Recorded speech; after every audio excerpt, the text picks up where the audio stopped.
Zdravo svima! Nastavljamo gdje smo stali sa prošlim videom. Kada je 1805. godine umro otac, porodica se našla u financijskim problemima, te su ona, njena sestra i njihova majka stalno menjale mjesto boravka.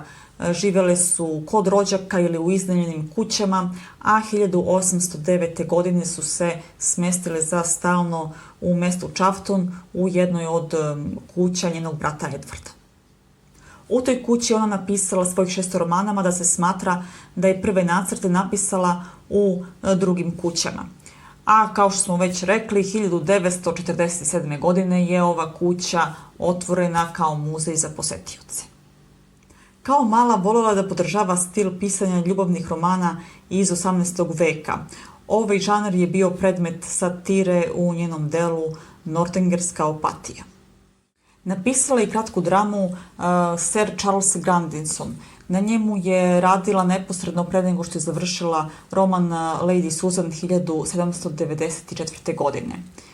Sir Charles Grandison je objavljen tek 1875. mnogo godina posle njene smrti. 1817. godine je krenula pisati roman Sanditon, ali se previše razbolila da bi ga završila. Napisala je 11 poglavlja, započela je 12. i na kraju rukopisa je ostavila belešku da je prekinula sa pisanjem 18. marta 1817. godine. I ovaj roman je postao dostupan javnosti tek dosta godina posle njene smrti. Kako joj je zdravlje slabilo, Jane je napravila testament i u testamentu osim sestre Cassandre spominje i svog brata Henrya, ali i sekretaricu njegove pokojne supruge. Ona i sestra Cassandre su se preselile u Winchester kako bi bile bliže svome doktoru. Imala je samo 41 godinu kada je umrla. Ne zna se tačni razlog njene smrti, najpopularnija tvrdnja je da je umrla od Addisonove bolesti, mada postoje sumnje da je umrla ili od tuberkuloze ili od neke vrste raka. Pre neku godinu je Britanska biblioteka objavila članak da je ona umrla od katarakte izazvane trovanjem arsenom. Njeno posljednje u potpunosti završeno delo je bila pesma koju je izdiktirala svojoj sestri Cassandri 3 dana pre svoje smrti. To je bila komična pesma koja govori o kišnom vremenu u Engleskoj. Nakon njene smrti njena sestra Cassandra je spalila većinu njenih pisama i dnevnika. Sačuvano je 160 pisama. Jane je također pisala i svojem bratu Francisu, koji je ta pisma čuo do svoje smrti, ali kasnije, prilikom čišćenja kuće, njegova kći je ta pisma bacila. Ukupna imovina Jane Austen nakon njene smrti je navodno procenjena na ispod 800 funti.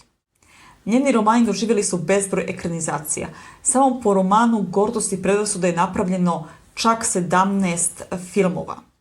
Što se ekranizacija Gordosti i predrasude tiče, preporučujem ekranizaciju iz 1995. godine BBC-evu miniseriju. Anti-preporuka za film iz 2005. sa Keirom Knightley u glavnoj ulozi. Taj film je iskasapio delo, ima dosta grešaka, dosta nepravilnosti, ali o tome ćemo u nekom drugom klipu.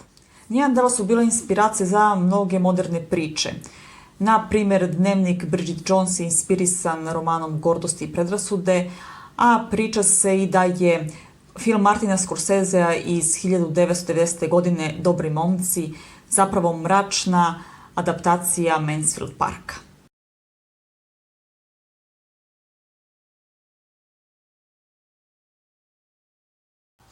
2012. godine je američka pevačica Kelly Clarkson napravila pravu pometanju kada je na aukciji kupila prsten Jane Austen za 152.450 funti. Britanski ministar kulture je odmah dao zabranu da se prsten iznese iz zemlje jer je kulturno dobro, te ga Kelly nije mogla poneti sa sobom u Sjedinjene Američke Države. Posle 2 godine ona je povukla vlasništvo nad prstenom. 3 komada nakita koje je posjedovala Jane Austen, među kojima je i malopređašnji prsten, se mogu vidjeti danas u muzeju koji je napravljen od kuće u kojoj je ona provela svoje posljednje godine. Jane nije zarađivala ništa dok nije napunila 36 godina. Do tada ona je zavisila od džeparca koji su joj davali njeni roditelji. Tek kada je krenula prodaja romana Razum i osjećajnost, Jane je krenula da ima svoje prihode. Jane je morala sama da pokrije troškove objavljivanja romana Razum i osjećajnost. Da te troškove plati pomogli su joj njen brat Henry i njegova supruga. Roman Razum i osjećajnost je dobio pozitivne kritike za svoje prirodno opisane likove, kao i za zaplet, da su događaji koji su opisani vrlo mogući, veoma zanimljivi i prijatni. Jane nije postala poznata tokom svog života. Neposredno nakon njene smrti jula 1817. njen izdavač je spalio sve primjerke njene 2 posljednje knjige Nortengerske opatije i Pod tuđim uticajem, pa je te iste godine, decembra mjeseca, njen brat sam izdao te knjige. Jane Austen je počela dobijati priznanja za svoj rad i bila prepoznata kao romanopisac za vreme viktorijanskog perioda. Prvi zapisi o njenom životu nastali su 50 godina poslije njene smrti. Njenu biografiju pod nazivom Memoari Jane Austen napisao je njen nećak James Austen Leigh uz pomoć svojih sestara. Ova biografija je ocjenjena kao sanirani, prepričan život Jane Austen, gdje se ona opisuje kao tiha i srećna žena, domaćica. Također je naveo da porodica Austen potiče iz višeg staleža i kao rezultat toga je nastalo netačno mišljenje da je povezana sa višom srednjom klasom. Tokom svog života za svoja dela je zaradila između 600 i 700 funti, što znači da ona nikad nije prešla iznad granice siromaštva, koja je tada bila postavljena na 55 funti godišnje. Britanska biblioteka čuva nekoliko njenih rukopisa, kao i kopije njenih nacrta koje je pisala kao tinejdžerka, nacrte nekih eksperimentalnih ili odbačenih romana, kao i roman koji je pisala godine kada je umrla. Iako je poznata po svom odličnom pripovedanju, njeni originalni rukopisi su bili prepuni gramatičkih grešaka, svih mogućih grešaka i tu je bilo puno posla da se to dovede u red. 1995. godine je proglašena piscem godine. Te godine je izašlo nekoliko adaptacija njenih dela. Prvo izašao film Razum i osjećajnost, zatim film Pod tuđim uticajem, a potom i BBC-eva miniserija Gordost i predrasuda. Jane se žarko divila Thomasu Clarksonu, borcu protiv ropstva. Mnogi originalni rukopisi njenih objavljenih dela su izgubljeni, smatra se da su bačeni odmah nakon štampanja. 2011. godine je rukopis za njen nezavršeni roman Watsonovi prodat za 1.000.000 funti. Kupila ga je Bodleian biblioteka. Prvih 25 godina svog života Jane je živjela u Steventonu, a išla je u obližnje mjesto Basingstoke na društvena dešavanja i okupljanja. Na 200-godišnjicu njene smrti 2017. godine su u Basingstoku stavili njenu statu u prirodnoj veličini i ova statua vredi 100.000 funti. Sačuvan je deo originalnog rukopisa za roman Pod tuđim uticajem i tu se vidi da je kraj bio drugačiji. Jane nije bila zadovoljna krajem, pa je izbacila posljednje poglavlje i napisala još 2 poglavlja.